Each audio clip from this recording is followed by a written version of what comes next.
وعلى آله وأصحابه وأتباعه أجمعين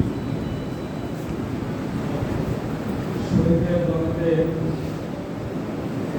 ঐতিহ্যে লালিত সংগঠন বাংলাদেশ জামাত ইসলামী খুলনা মহানগরী কর্তৃক আয়োজিত আজকের এই আইনবাই মাসাকিন মহানগরী গ্রাম এবং খুলনা সমাবেশের সম্মানিত সভাপতি উপস্থিত আছেন খুলনা মহানগরী জামাত ইসলামী সরকারি সাধারণ মহানগরী আমির কেন্দ্রীয় মজলিসের সভার সদস্য খুলনা 3 আসনে আগামী জাতীয় সংসদ নির্বাচনে জামাত মনোনীত জাতীয় সংসদ সদস্য প্রার্থী জনাব মাহমুদুল আমান উপস্থিত আছেন খুলনা মহানগরীর সেক্রেটারি খুলনা 2 আসনের জামাত মনোনীত সম্মানিত জাতীয় সংসদ সদস্য পদপ্রার্থী আমার সাথে উপস্থিত নেতৃবৃন্দ হযরত ওলামায়ে কেরাম মহান রব্বুল আলামিনের দরবারে শুকরিয়া আদায় করছি যিনি আমাদেরকে আজকে ইসলামের দ্বীনের এক মহান আহ্বান দিয়ে এই বন্ধনের মধ্যে একত্রিত হওয়ার করেছেন। আমরা সেই মহান আল্লাহর দরবারে সকলের শুকরিয়া আদায় করি সকলে আলহামদুলিল্লাহ। সম্মানিত হাজিরিন, অনেকেই নামাজ পড়ানো আদান দেওয়ার ব্যস্ততা আছে, সেটি সামনে রেখেই আমি মাত্র 2টি কথা আপনাদের সামনে উপস্থাপন করতে চাই। আল্লাহ রাব্বুল আলামিন কোরআনে হাকিমের মধ্যে নবী এবং রাসূলের আগমনে যে সেন্ট্রাল টার্গেট দিয়ে নবী এবং রাসূল পৃথিবীতে পাঠিয়েছিলেন তাদের একটি মিশন ছিল। সেই মিশনটি হলো লিইউযহিরাহু আলা দীনি কুল্লি, দুনিয়ার সকল আদিয়ানে বাতিলকে পরাভূত করে আল্লাহর আসমান থেকে নাযিল করা আল্লাহর বিধানকে বিজয়ী বিধান হিসাবে এই পৃথিবীতে প্রতিষ্ঠা করা, এই একটি মাত্র টার্গেট নিয়েই নবী এবং রাসূলরা দুনিয়ায় আগমন করেছিলেন। এই বিষয়টি সর্বপ্রথম হযরত ওলামায়ে কেরামদের মাথায় এই বিষয়টি রাখার জন্য আমি অনুরোধ করব। এখানে অনেক শ্রদ্ধাভাজন বড় বড় ওলামায়ে কেরাম উপস্থিত আছেন। কোরআন এবং হাদিসের যে মৌলিক উদ্দেশ্য, সেই উদ্দেশ্যের সাথে সমন্বয় না রেখে শুধুমাত্র দৈনিক ইবাদতের মধ্যে যদি কোরআন এবং রাসূলের আদর্শকে আমরা সংকুচিত করে রাখতে চাই তাহলে এটা নবী রাসূলদের টার্গেট নয়।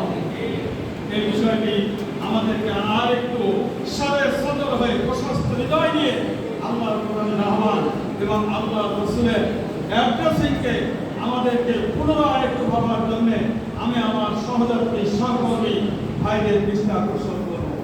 আল্লাহ রাব্বুল আলামিন সেই হিসাবে ঘোষণা করে দিয়েছেন, ফালিউকাতিল ফি সাবিলিল্লাহি আল্লাযীনা ইয়াশরুনাল হায়াতাদ দুনিয়া বিল আখিরাহ। তারাই এই পথে সিদ্ধান্ত নেওয়ার যোগ্য, সংগ্রাম করার যোগ্য, এ জমিনে লিইউযহিরা বাস্তব কর্মসূচি পালন করতে তারাই যোগ্য যারা দুনিয়ার সকল সুখ সুবিধাকে আখিরাতের বিনিময়ে বিক্রি করে দিতে পেরেছে। সংগ্রামী ভাইরা, সেজন্য আমি আপনাদের সামনে একটি বইয়ের নাম শুধু উল্লেখ করতে চাই। আল্লামা আলী হাসান নদভী রাহমাতুল্লাহ আলাইহি এই ভারতীয় উপমহাদেশের একজন প্রখ্যাত স্কলার। তিনি 23 বছর বয়সে একটি বই লিখেছেন, যে বইটির নাম হলো মাযা খাসিরাল আলামা ফি খুতাতিল মুসলিমিন। মুসলমানদের ভুলের কারণে, মুসলমানদের ত্রুটির কারণে এই পৃথিবীর কি কি ক্ষতি আমরা করেছি তার ফিরিস্তি তিনি ওই বইয়ের মধ্যে তুলে ধরেছেন। আজকে যদি চলমান পৃথিবীর দিকে আপনি আমি নজর দেই তাহলে মুসলমানদের ভুলের জন্যই যে ওমা আরসালনাকা ইল্লা রাহমাতাল লিল আলামিন, तमाम পৃথিবীবাসীর জন্য রহমতের এবং করুণার আধার হিসেবে মুহাম্মদ রাসূল সাল্লাল্লাহু আলাইহি ওয়াসাল্লামকে আল্লাহ তাআলা পাঠিয়েছিলেন। সেই উদ্দেশ্য সাকসেস করার জন্য আজকে মুসলিম বিশ্বে রাষ্ট্রপ্রধানদের যে ভূমিকা, এ দ্বারা ইসলাম ক্ষতিগ্রস্ত হচ্ছে, মুসলমান ক্ষতিগ্রস্ত শত আহ্বান ক্ষতিগ্রস্ত হচ্ছে এবং সেই ক্ষতিগ্রস্ত অন্য কারো দ্বারা হচ্ছে না, আমরাই সেই ক্ষতিগ্রস্ত হচ্ছি। প্রিয় ভাইরা, সেজন্য আমি সরাসরি যে কথাটি বলতে চাই তা হলো পক্ষ দুইটা। একটা হলো মুহাম্মদ রাসূল সাল্লাল্লাহু আলাইহি ওয়াসাল্লামের উসওয়ায়ে হাসানাহ, খেলাফত আলা মিনহাজুন নবুওয়া। একটা পক্ষ হলো এই পক্ষ, আর একটা পক্ষ হলো আবু জাহেলের পক্ষ। অতএব চলমান পরিস্থিতিতে আবু জাহেলের নেতৃত্বে অনুসারী যারা হবে ওরা আবু জাহেলের প্রেতাত্মা, আর মুহাম্মদ রাসূল সাল্লাল্লাহু আলাইহি ওয়াসাল্লামের উসওয়ায়ে হাসানাহ এবং খেলাফত আলা মিনহাজুন নবুওয়া এটা যারা জীবনের মিশন এবং ভিশন হিসেবে গ্রহণ করবে তারাই হলো মুহাম্মদ রাসূল সাল্লাল্লাহু আলাইহি ওয়াসাল্লামের পক্ষ। এই দুইটা, এর মাঝখানে আর কোনো পক্ষ নয়। আপনারা ওলামায়ে কেরাম, আমি আপনাদেরকে দৃষ্টি আকর্ষণ করব, আসুন কোরআন এবং হাদিসকে এই জমিনে কোরআনকে বিজয় করার মানসিকতা নিয়ে আবার একটু নতুন করে অধ্যয়নের চেষ্টা করি। আমরা এই লাইনে আল্লাহ রাব্বুল আলামিন এনেছেন এবং আমরা যখন এই লাইনে ছিলাম না তখনকার লাইফের সাথে যদি কম্পেয়ার করি তাহলে দৈনিক ইবাদত বন্দেগী নফলিয়াতের কিছু প্রাচুর্যতা দেখা যায়, কিন্তু আল্লাহ কোরআন এবং রাসূলের উসওয়ার সাথে আপনার আমার কর্মকাণ্ড সিদ্ধান্তের কতটুকু মিল খুঁজে পাওয়া যাবে সেটি অবশ্যই আমাদেরকে একটু কম্পেয়ার করে দেখা উচিত।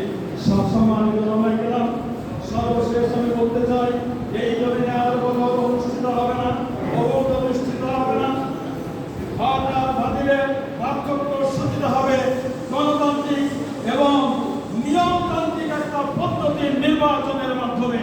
সারা বাংলাদেশে আমি ঘোষণা দিয়েছেন যে যত জায়গায় নমিনেশন কনফার্ম হয়েছে সকল জায়গায় বিজয়ের নিয়মেই আমরা নমিনেশন করেছি।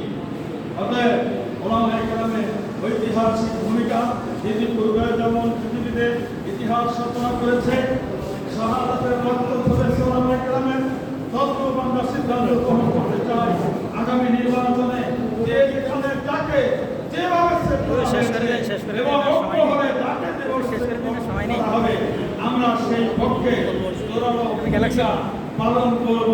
আর এই ব্যাপারে ওয়ালাম ইয়াখশা ইল্লাল্লাহ, আল্লাহ সালামত কমিটি সভাপতিকে ভয় করবে একমাত্র আল্লাহ।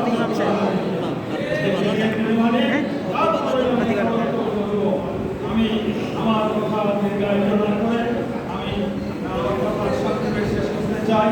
মহান রব্বুল আলামিন আমাদেরকে 5ই আগস্টের পরে যে পরিবেশ দিয়েছেন, এই পরিবেশকে যদি আমরা কাজে লাগাতে ব্যর্থ হই তাহলে এর যে অমানিসা অন্ধকার ওলামায়ে কেরাম কোরআন আমাদের পরে ধেয়ে আসতে পারে এর সন্দেহ নিয়ে যাওয়া যায় না।